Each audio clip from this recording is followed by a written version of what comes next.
people want to go back and, as the lady said, at least on my computer, we're going to record the session just so if people want to go back and listen, they have that ability. We're not sure what we're going to do with these, whether we're going to post them or not, but I think especially for some of the research-based ones, it'd probably be good for us to be able to have it recorded and post them. Okay, so it's 5 minutes past 2. So I think there's still people joining, but I think let's get started. We don't want to run over time. So welcome to the first office hours with Dave and Anita. So as we had to move all our planned extension and outreach events, we had plenty planned for March, April, and May.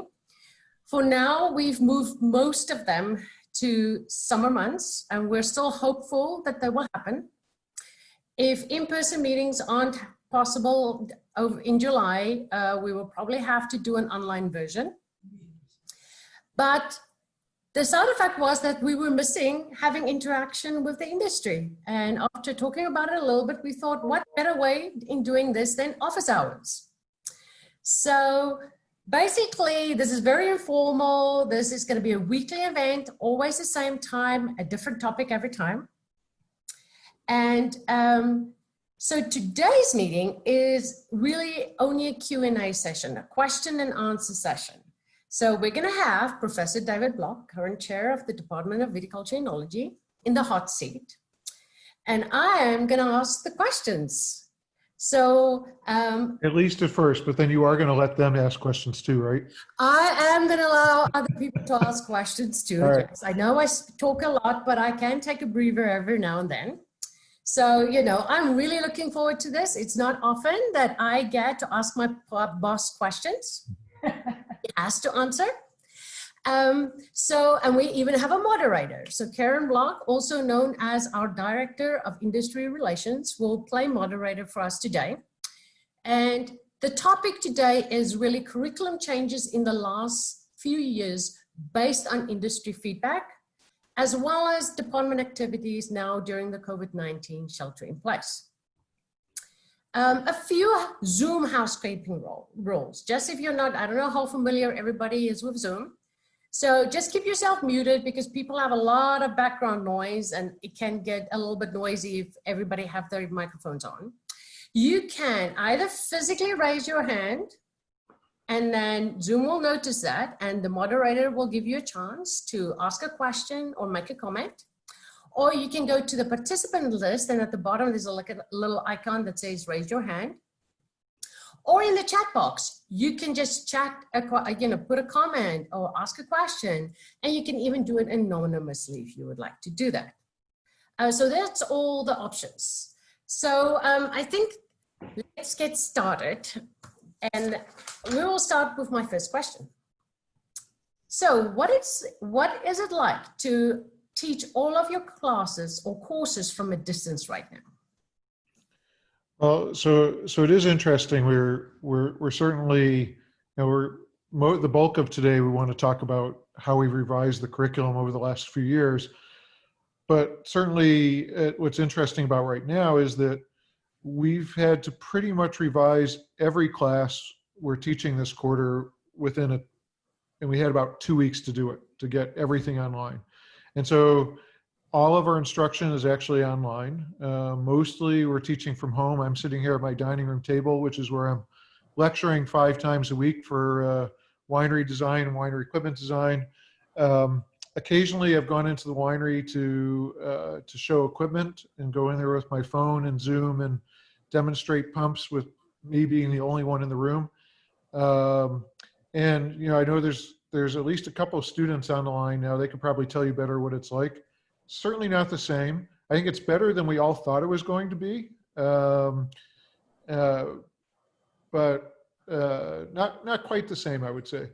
On campus and in our department, we've even gone to having our field classes and lab classes online. For lab classes, a lot of them show either videos or videoing someone doing the experiment, getting the data to the students and having the students actually use the data to analyze it, to turn in lab reports and so forth. Some faculty are pre-recording everything and the students listen, and then they use the class periods to answer questions, kind of like office hours. In my case, I think most of the cases in our department, the faculty members are lecturing live and answering questions on the spot. We do have students who are on other continents or other parts of the country who, I have one student right now who's taking my class from New South Wales in Australia, and I'm guessing that most of the time she's not getting up at 5 o'clock in the morning to listen to me. So she's probably listening to the recordings later. But it's a challenge, but it's something that's going on, and the campus has already decided that all summer courses will be at a distance. They haven't decided on the fall yet. We're all hoping that we can teach our courses in person, especially labs and field classes and our winery classes. We're really hoping to do that because it won't be the same. But we'll see. We'll see what happens. We're playing it by ear, watching as probably most of you are, watching what the governor is saying and the counties are saying and the campus is saying and so forth. So Dave, are there any courses that you just can't teach from a distance? Well, of all the courses that we're supposed to offer in the department this quarter, we only canceled one, and that was our new class that I'm sure we'll talk about a little bit later.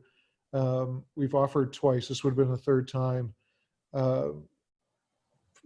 We've always had a course that went in the fall where we crushed grapes through release malolactic fermentation. 2 years ago, we started a course starting with blending and going all the way through packaging. We really couldn't figure out how to do that well from a distance, and so that course we didn't offer. Hopefully next year we'll continue with that one again. However, having said that, in the fall we are starting to plan for how to have our wine production class or wine production lab, VEN124L, offered from a distance, and so we're working on that now. It's going to take some thinking to make sure it's a good course that our students are still going to get a lot out of. So how do you get industry feedback or input on revising your curriculum? So yeah, I'm starting to talk about our present curriculum and what we're doing. It kind of started with the thought, I don't know, for those of you who are keeping track, we've hired, starting with Anita, who we hired in 2011. We now have, I guess eight new faculty members in the last 9 years, which is more than half our department. And so we figured, as we were thinking about curriculum, if we were going to change the curriculum and do a major revision of the curriculum, this would be the time to do it, because most of our faculty will be teaching new courses, and we wanted to make sure that we were teaching things that were still relevant, and make sure we're teaching cutting edge things as well. So about 5 years ago, we decided to have some focus groups with people in industry to listen, and we listened about research and extension as well. But one of the things we really wanted to focus on was teaching, and so we had 3 focus groups: one in Sonoma, one in Napa, and one in Lodi. The one in Napa just focused on teaching. And also lots of individual meetings with people in industry. And whenever we did on the road events, we looked for input. So we got a lot of input starting about 5 years ago. And of course, we're still listening all the time. And one of the things that we want to be able to do later on this session is get your input, all of your input on our programs as well. So what kind of input did you get, and was it consistent? Well, of course, it's a diverse industry, from very large producers to very small producers. But I would say it was interesting to us, never having done this before, that we did get pretty consistent input. I would say, there was a wide variety of things we heard, but the things that we heard consistently, everybody we talked to, there needed to be more emphasis on soils and climate and geography in our curriculum. people wanted our students to have more of a business sense, and we can talk more about that in detail. But we had to kind of push back on that because we can't. For most of our students, they don't have time to take 5 or 6 business classes. So one of the questions that I asked at all of these meetings was, if our students can take just one business class, what would it be? Mm-hmm. And interestingly, that was pretty consistent too across the board. What we heard the most was that students should understand basic accounting and reading profit and loss sheets, and that they should understand basic finance and understand the time value of money, because those are important things for making decisions, especially long-term decisions on equipment that could be very long-term. We heard about students doing internships, that was really desirable for future employers. As much practical experience as possible, including more in the vineyard, in the winery, in the lab. We heard that most of the people that we talked to would have liked to have known more about the regulatory environment that surrounds making wine. So laws governing growing grapes, producing wine, selling wine, and so forth. Working in teams was very important to the people we talked to. We heard more about people wanting to have a more formal mentorship program, which is still something that we can discuss today, but we haven't done as much with that yet as I'd like to, but we've done a lot with some of the other things. And certainly with labor issues right now, anything having to do with reducing labor, especially in the vineyard, but also in the winery, is really important. So things like precision farming and mechanization were very important. So while we heard more than that, those were themes that we heard across all the meetings that we had. Okay, so you touched a little bit upon this, but what process did you go through to decide what you did include into the curriculum? Well, so what we did was we took all that information and we basically went back and we had, you would think since we're located in the same building and we see each other every day, the faculty would be constantly talking about things like revising curriculum. But, the reality is, like any of you, you get going on your job and focused on your job, and some things like that are really strategic, those discussions don't happen as much as we'd like them to. So basically what we did at that point was we set up a series of retreats, teaching retreats over the course of a couple of years. And we had very intense conversations about what we should change, what we could add. If we added something, what we would need to take out. Would this fit into the undergraduate curriculum? Would it fit into the master's curriculum? None of those things are easy, especially when you've done things pretty much the same for a long time. I mean, every course we teach gets revised every year by the instructor. No, I don't think that anybody teaches the same course the same way 2 times in a row. I know I don't. But these more major revisions are what really took quite a bit of conversation.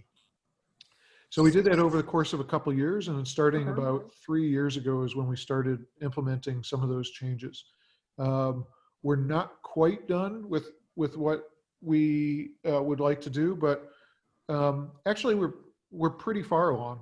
So we made some really good progress.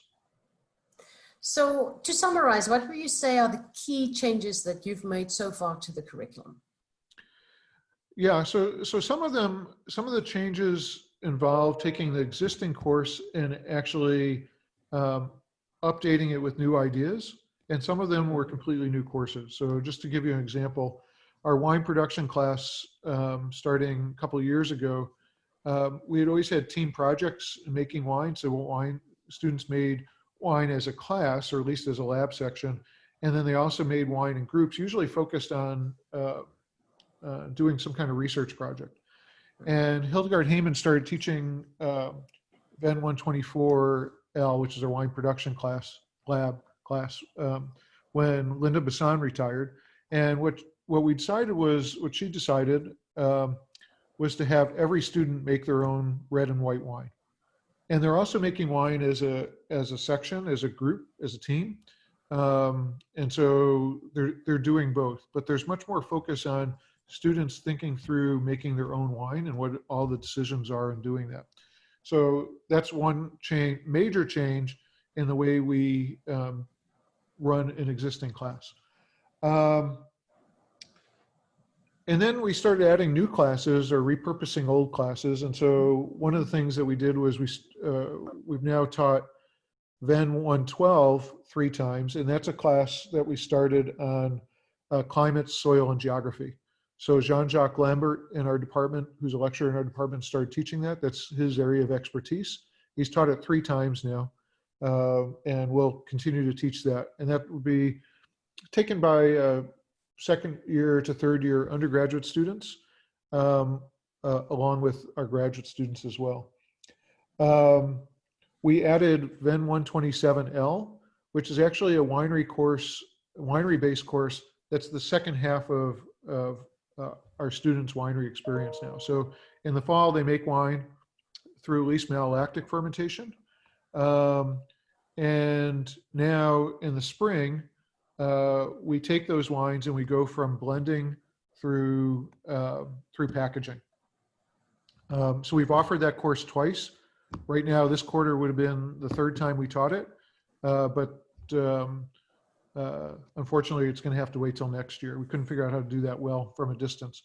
But I taught that course with Chick the first time, and Chick's on the call, and with Chick and Leticia Chacon-Rodriguez last year. Ben Montpetit's going to start teaching it with me and Leticia starting next year now.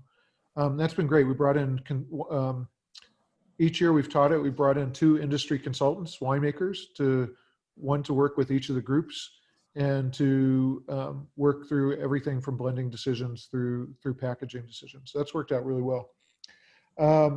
Last year with Karen, the 2 of us started a course on wine regulation, and it's a seminar style course where we've had, I guess this year we have 9 speakers come in and talk about everything from dealing with the ABC, the TTB, starting a new business, distribution, importation, land use and AVAs, direct to consumer, OSHA. Am I forgetting anything? Food safety modernization, is that in there? What was that? Oh, I'm sorry. Yes, and FDA dealing with FSMA. Yeah, thank you, Pat. So, and I think some of the people on this call have actually given talks. I think I saw Mary Karani on the call. She gave a talk last year. She's giving one. And she's giving one in 2 weeks, I think. And that's been great. So it's a 1 hour a week seminar style, and the students are getting a lot out of it as well.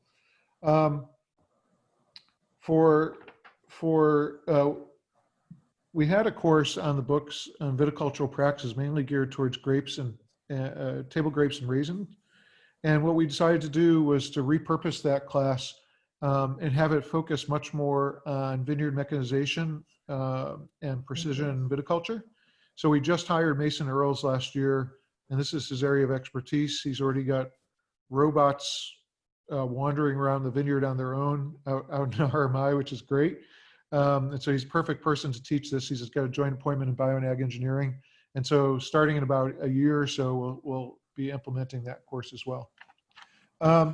Yeah, I think one of the challenges we've really had is the business side of things, and we can discuss this more, but it's trying to find people to teach our business courses that are focused on viticulture and enology. And because we're not really experts in that. I mean, we cover the technical side pretty well, but I don't think any of us, I had about, I don't know, probably about 2 weeks of simple finance in a design course in my chemical engineering curriculum back in 1985 or 6, but that's pretty much all I thought about, the last time I thought about this kind of thing. So we did talk to various places on campus like Ag Econ and the Graduate School of Management. And we can discuss this more, but what we ended up doing 2 years ago was working with the Graduate School of Management who made actually a business unit that our students could take, undergrads or graduate students. We've also opened it up to to alumni. And the good thing about it is it's taught by business people. It's mostly at a distance with 2 days in person. The bad news is that it's separate from the rest of our curriculum, so students have to pay for it separately. And unsubsidized, it's about $4,000 a person. And so for a lot of our students, it's just too much extra money. And so the graduate school management has helped us to get donations to bring the price down. But it's still, even at $1,000, for instance, it's still an extra $1,000 that a lot of our students weren't intending to pay. And so we can discuss that more, but I think it's probably, it seems to, the people who have taken it seem to have really liked it and thought it did a good job of covering the basics, not only accounting and finance, but marketing and other things, management. But again, it's not perfect yet. We're still working on that. So we have other things in the works as well, but those are kind of the main things that we've done. We still, we're thinking about adding in more formal tasting experiences. We have a course that's Wines of the World for sophomores and juniors. We're thinking about adding one for graduate students in the next year, doing more formal training as part of Vitus, which is our student organization that does tastings. And our student group came to us this year and talked to us about adding a freshman level class that focuses on different kinds of careers available to students who graduate with viticulture and enology degree, which is a great way for our students to meet each other early on in their time at Davis and really delve into possible careers past winemaker, as an example. So I don't know, is there anything, other changes that's in the works, or did you sort of cover them all right now? Well, with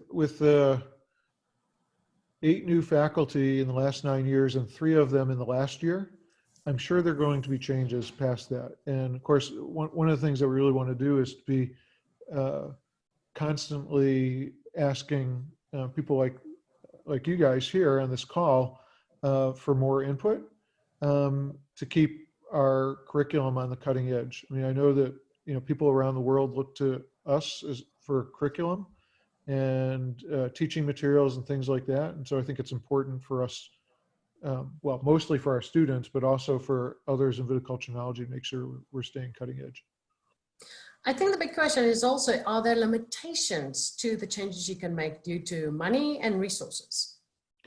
Well, so one of the changes we make, for those of you, I know some of you on the line have gone through our program, a lot of you are familiar with our program. It's a technical program. So the first 2 years of an undergraduate degree are basic science, physics, biology, chemistry, organic chemistry, microbiology, and so forth, calculus, things like that. And the second half is really focused on the viticulture and enology part. And so we do have the issue that every time we think about adding something, we also have to think about, is there something that we want to take out? And so that's one of the limitations. We'd love to be able to just keep on adding things, but we know that it's not going to be good for the students to do that. And so, at least in the short term. And so we do have to think about that. In terms of other issues, of course, we can't change on a dime. We have students going through our programs constantly. And if the requirements keep changing, that's a problem for students. We have to be cognizant of that. The other thing that we're running into, which is kind of interesting, is with the new faculty and the new way of teaching in the winery, our winery has been really impacted. So we have 148, was 100, no, 140, yeah, 144. That's correct. We have 144 places for our small fermenters, and we have 14 large fermenters. And I don't know if Leticia is on the call, but I know Chick is. He would tell you, I'm sure, that for the past couple of years since we changed the teaching curriculum, the winery has been nuts. So I mean, chaotic. I mean, Chick hired, yeah, Chick's giving a thumbs up. Chick and Leticia both handled that really well, but I think we're victims of our own success there, where more people are using it for research. We're using it more for teaching. Eventually, we're going to need to and maybe sooner rather than later, we're going to have to expand the winery if we want to keep doing what we're doing, and get all the research done and all the teaching done and all the extension done. And so that's probably the biggest limitation on what we're doing right now. So yeah, I think that would probably be it. So are you planning on getting stakeholder feedback again?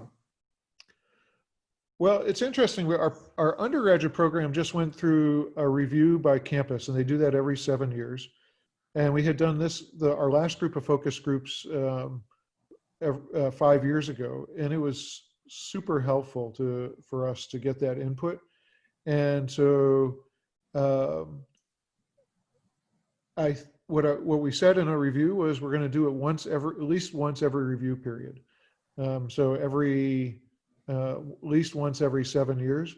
But of course, having the ability to do events like this gives us a chance to get input now. So we don't have to wait 5 or 7 years in between. So I'm certainly happy to take input now or questions now, if that's okay with you, Anita. So I have Sure. one question that came in is, what is the program balance between training researcher skills versus training industry skills? That's the first part. And the second part is, what is the expectation of where UCD V&E program grads are placed? Dave, can you repeat that question because I couldn't clearly hear it? So the first part is, what is the program balance between training researcher skills versus training industry skills? Okay. So I would say our program is very focused on training for industry skills. Certainly we have some of the top researchers in the world in the department working on research in grapes and wine. Every one of us has an active research program. I would say every one of us has undergrads and graduate students working in our labs. And that is a big part of what we do. It's one of our core missions of teaching, research, and extension. But the coursework is really, I would say, highly focused towards giving students technical background to go out and make wine or grow grapes or something related to that. And so a lot of our PhD students, or all of our PhD students, are getting PhDs in allied fields. Like my students are getting PhDs, and PhD students are getting PhDs in food science or chemical engineering. I know Anita has students in agricultural chemistry and I think food science as well. Yeah, So, and horticulture and agronomy. But our bachelor's in so our bachelor's and master's in viticulture and enology are very much focused on preparing them for industry. I would say that we hope that when we're doing that the main thing that we're teaching them are critical problem solving skills, which would be applicable to either research or being in industry. I think the best problem solvers are probably also the best grape growers and winemakers, and managers and business people and so forth. But the focus is very much on preparing them for entering industry. Perhaps, Dave, you can mention a little bit about our master's program where we have the Plan 1 and the Plan 2. Yeah, so we have two master's programs. And I think the first one is a traditional master's program where students do a research project and write a master's thesis in addition to taking coursework. Starting about, I'm guessing about 6 years ago now, we started what we call the Professional Science Master's Program, or sometimes we call it a Plan 2 Master's. That's more of an internal designation, Sure. but it's a non-thesis master's. And in that, the students, instead of doing a research project, will do a mandatory internship in the fall of their second year. And then they have a comprehensive exam the winter of their second year, covering all the core courses that they take. So it's a 2-day exam that they take where they have to know all the stuff from all our core classes. And they also write a review on a topic and then present that review. And those are happening actually Tuesdays at noon, or 12:10 now. And we will probably try and post those because those reviews are actually, I think, would be very useful to people in industry to see what the latest is on different fields. I think there was a second part to the second half to that question, which is, what is the expectation of where UCD V&E program grads are placed? So I don't know if everybody heard that. Karen is actually sitting literally across the table from me, but we find when we both have our microphones and speakers on, all we get is feedback. So, so the question was, what's our expectation for where our students are going to end up after they leave here? I would say that, I don't have the exact numbers, but I would say that almost all of them go into industry. We do have a few go on to graduate school, various types, MBAs, science, graduate school and so forth, medical fields.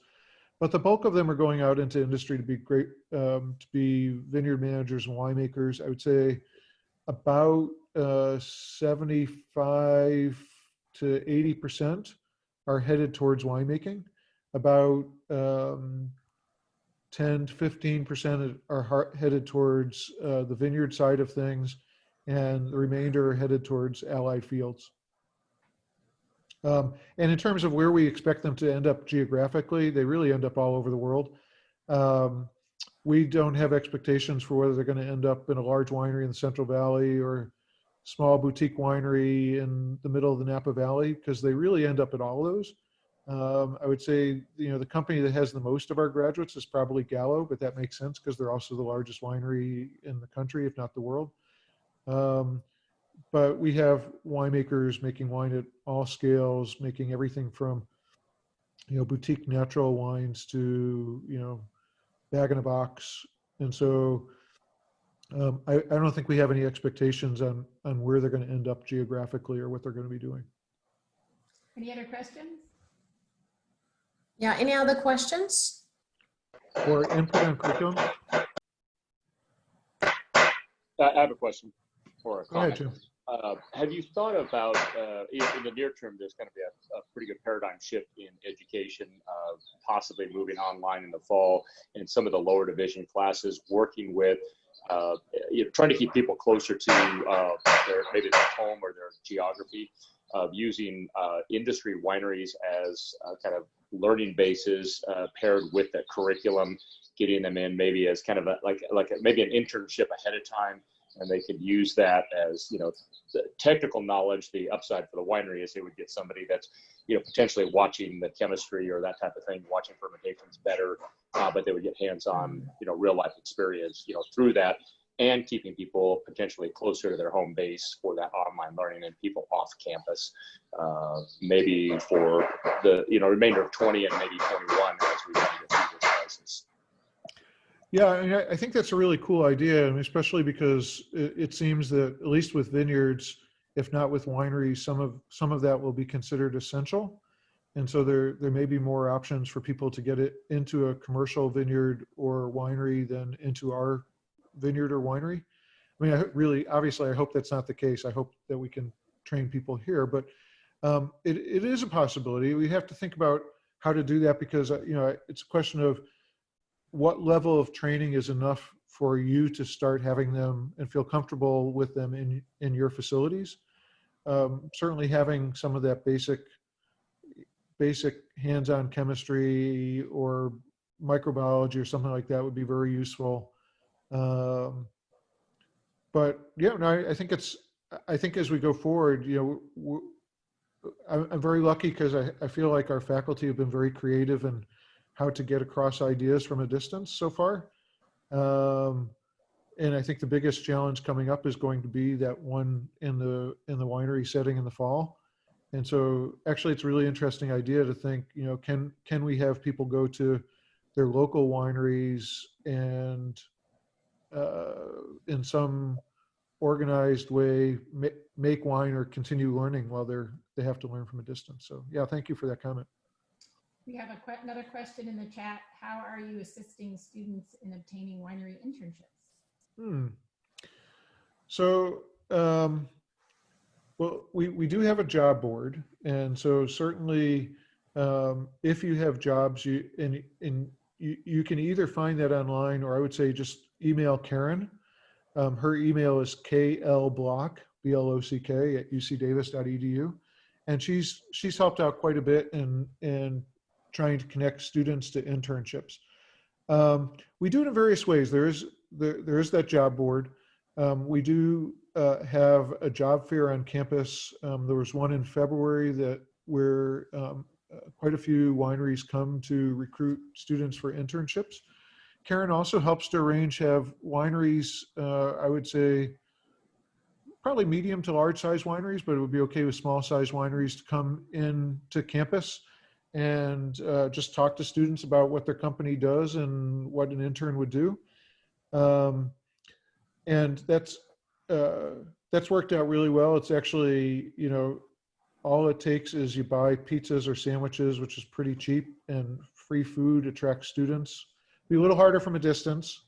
I don't know, you'd have to have supply, you know, DoorDashed food to everybody online or something, but you know, just buying some pizzas, we'd usually do it late afternoon, dinner time kind of thing. It works really well, and we get a lot of students connected that way. Word of mouth, lots of our students come and talk to faculty members. So if you know a faculty member, you feel comfortable with them, just email them or call them and let them know you have a position available. It is a little bit of a numbers game because we have, let's say, I would guess at the most, maybe 100 students a year who are going to be doing an internship. And there's, let's say, 4,000 to 5,000 wineries in California, not to mention the ones outside of California and outside of the country. I would say, while as part of our program, the only students that have to do an internship are the professional science master students. I would say somewhere very, very close to 100% of our students are doing internships. Either during their time, they take off and do it during their time at Davis, or a lot of them will finish their degree and do usually an internship in the Northern Hemisphere, or maybe a couple, or one in the Northern Hemisphere, one in the Southern Hemisphere, another one in the Northern Hemisphere, and then look for a permanent job. So almost 100% of our students are actually looking for internships. So if you need any help connecting to them, I would say your best contact would be Karen Block. Any other questions? Yeah, Gianni?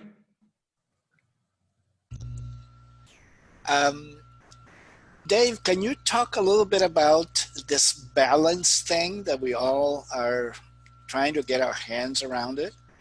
Whether it's from the standpoint of the art of winemaking, but also the technological, scientific, and engineering aspects. What are your thoughts on how we actually achieve that balance? So you're saying a balance between technology and art? Is that what you're saying? Well, I'm expanding that a little bit because normally we say, yeah, there's an artisanal part and then there is a science part. But in my environment, there's not only the artisanal part, but there is a science associated with that. There are the engineering components. And now today with all this technology that we can actually, information technology, in fact, and machine learning and all that, how can we sort of start thinking the right way about the right balance between those? Because I believe that it's not the extremes or it's either artisanal or non-artisanal, but it's the thing in the middle that actually has the right components. And that's why I'm making the analogy to tasting a wine and the balance that we're searching from tasting a wine. Yeah, so I mean, it's really important to us. I mean, we're obviously a highly technical program, educational program, and you know the way we look at it, because you know I've been giving tours of our winery now for 10 years, and a lot of them, let's say 50 to 100 a year for 10 years now, and I take people into our winery and we have the technology there, we have the automated fermenters and so forth, and I would say it's not infrequent that I get a question, where's the art, right? What don't you want a person to actually touch the wine? So, it's interesting. So we've obviously thought about this a lot. I mean, I think the way we look at this and the way I look at this personally is that what we're giving students is a toolbox. We really don't teach any formula for making wine or this kind of wine is right and this kind of wine is wrong. What we're doing is we're trying to give students all the tools they need to grow grapes and make wine. So that's the chemistry, the biology, the engineering, the sensory part, the plant biology, and so forth. And what we want them to leave here with is a complete toolbox. So when they go out and they find a problem they want to solve, and that's maybe how do I make the best orange wine, or how do I make Napa Valley Cabernet that's different and it's going to distinguish itself in the field. How can I look back? I want them to have that toolbox that they can open up and say, you know what? I see what the goal is. How can I use all these tools to really achieve that goal? And so I think for me, it's a matter of the creativity part. We can try and teach some of that, but I think for us, it's more the toolbox and letting the person or the team at a company really come up with the creative ideas. But we want the student to have those tools to do it. With knowledge expanding and data exploding and so forth, we could add lots more courses, but I think probably what we want to do is to start introducing all those ideas into our regular courses. And we're never going to graduate someone who's 100% work ready to contribute 100% to a company. A lot of other industries don't expect that. They hire a new person out of school. They expect it's going to be 6 months before that person's fully productive, because they're going to learn a lot on the job. They're going to learn the business side. They're going to learn interacting with people. They're going to learn all these things, right? I think the key is going to be to give them the best toolbox so that they can go out, problem solve, but then to make sure that our extension programs and continuing education programs are such that, when they're out there looking and they think, wow, I'm missing this tool, I can't deal with large data, that they can come back to Davis and say, oh yeah, they have a continuing education course on that.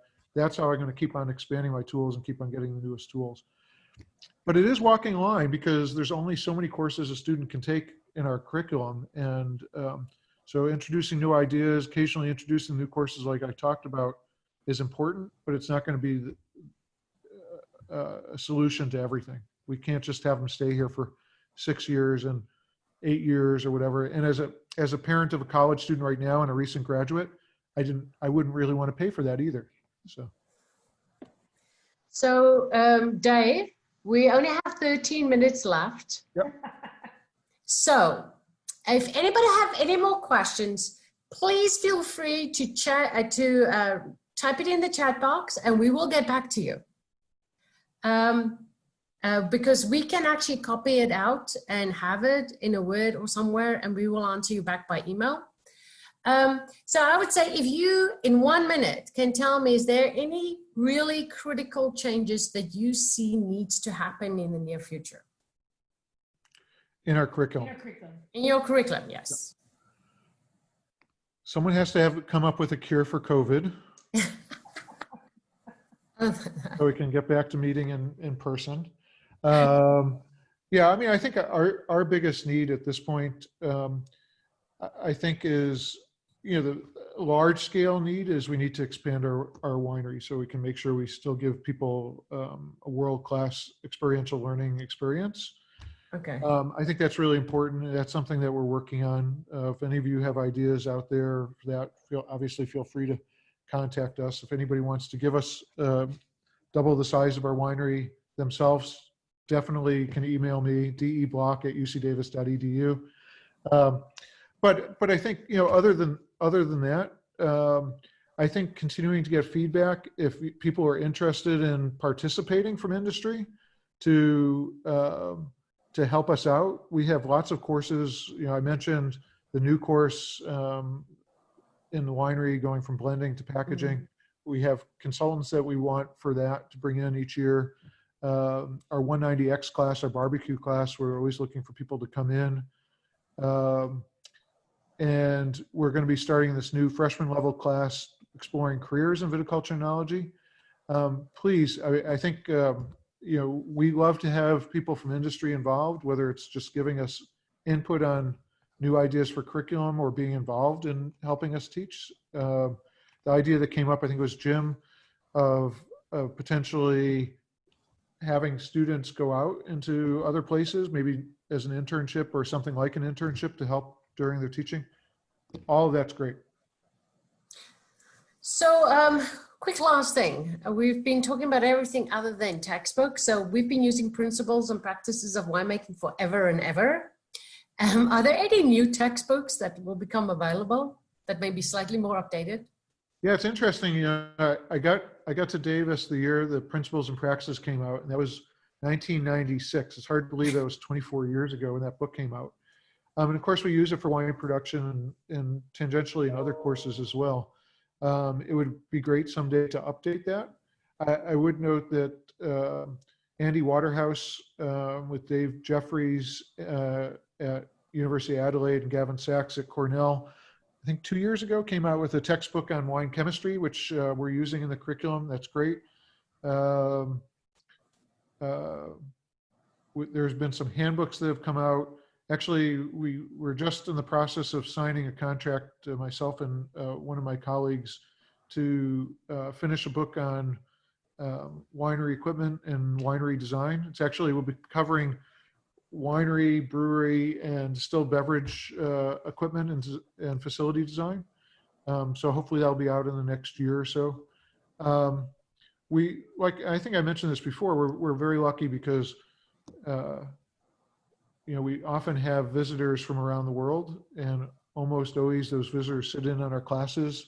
Many times they'll come and talk to us afterwards and tell us how they're taking our curriculum back to their place, their college, university, and to adapt and adopt it to what they're doing. So there are things on the horizon for new books, either recently or in the near future. So that's it. Principles and Practice of Winemaking is a great book, and a lot of it is just as applicable today than it was in 1996. That's true. It definitely and there isn't really a replacement for all the information that's in that book anywhere else at this point in time. Yeah. So I want to say that, so next week we have planned, before I get there. So we did say in the beginning, we're going to say about what the department is actually doing during the COVID-19 shelter in place. We're not all having a beach vacation. We're actually all working, but I will leave it up to Dave to explain what the department is doing. You have 5 minutes max, Dave. All right. Because there's only 8 minutes left. Yeah, so that's okay. So I mean, I already talked about what we're doing for teaching, so I don't have to do that. You know, for extension, we're hoping to go back in person in July. If not, we will actually, all the plans that we have for July will go online because we don't want to delay them anymore because we'll start running into next year. And of course, we started this program, which we hope will be a weekly thing. And after this one, where we focused on curriculum, the meetings of this office hours with Dave and Anita is going to focus mostly on the newest research coming out. So, and we'll get back to that in a second because I want to make sure we don't miss that opportunity. But, you know, for research, all of our research, except for essential research, has stopped. The vineyard work is still going on. Work that's essential, meaning that's going to cause years of loss of data and research, is still ongoing, but mostly we're down to working remotely. I think there'll be a lot of good literature reviews that'll come out of that because students who can't work in the lab I know a lot of them have been working on literature reviews, which is great. People who are doing computational work and data analysis are still doing that, but from home. We're doing our group meetings on Zoom, like I'm sure you guys are doing work meetings on Zoom. And so a lot of that is still going. I would say the main part that slowed down a little bit is in the lab, but the department and the College of Agriculture and the campus are all planning on how to ramp up quickly when it's safe to do that. Because it's with this big an organization, you can't just flip a switch and have it restart. So I've been in, I don't know how many meetings over the last week or so to focus on that, and myself along with Gail Taylor, who's the chair of plant sciences, are the heads of the committee that in the College of Agriculture for ramping back up the research effort. Hmm. So So you need to ask them about Yes. programs coming up. So for the last few minutes, so we have the Q&A for next week. We have a title, as we don't like to be number 99.9. And we're actually going to talk about red blotch disease and a rather large SCRI, that's the Specialty Crop Research Initiative collaborative grant between California and Oregon that I'm the project manager of, and 4 of the researchers, viticulturists, entomologists, virologists, and enologists will be available for you to ask any question you can think of about red blotch. We'll just do a little, this is what we know, this is what the project is about, and then you can ask away. So that's the idea for next week. However, we have plenty of weeks that's up for grabs, and we really would like to get your feedback about what you're interested in. We have a long list of things that we can do, but we didn't really want to lock it in until we get feedback, because, you know, you may have great ideas that we're not thinking of. And we're not, you know, we're not at the winery at the moment. We're not in the vineyard at the moment. We don't know. There may be something that's really applicable right now in the special circumstances we are at now that you need information about, and we can see if we can do anything about that. So if you want to email any of us, you can also put it in chat. You can put it in chat. You can just raise your hand and tell us right now. You can feel free to unmute and talk now if you'd like. Yeah, we can't hear you if you don't unmute yourself. And if you need some time to think about it and you have ideas later on, that's fine too. One just came up, climate change. Yes. So climate change is a very big, broad area. You know, climate change is heat, obviously, different varieties, water stress, things like wildfires, etc. And we, you know, we have the people to address any of those issues. And so, several of our new faculty members are focusing in that area. So Elizabeth actually wrote back today, and she's willing to do one of the. Okay. And so she's looking at heat spikes in the vineyard and understanding what they do to the plant and how to manage that. We have several people working on water relations. Andy Walker has been working on new grape varieties that are more drought and salt tolerant. Anita's been working on smoke taint and so forth. So there is a little bit more detail how this affects the planning of vineyard choices for the future, which I think is that could be a really cool topic.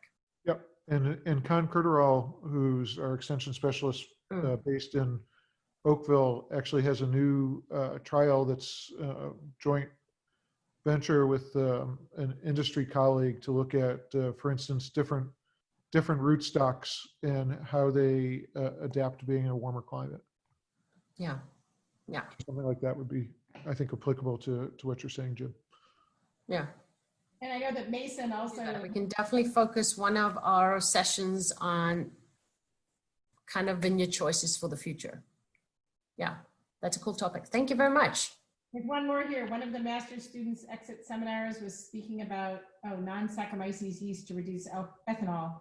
Seeing more of this would be very interesting given climate change and taste preferences. Okay.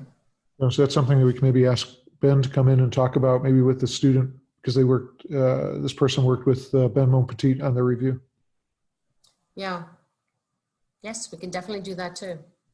It is a new focus.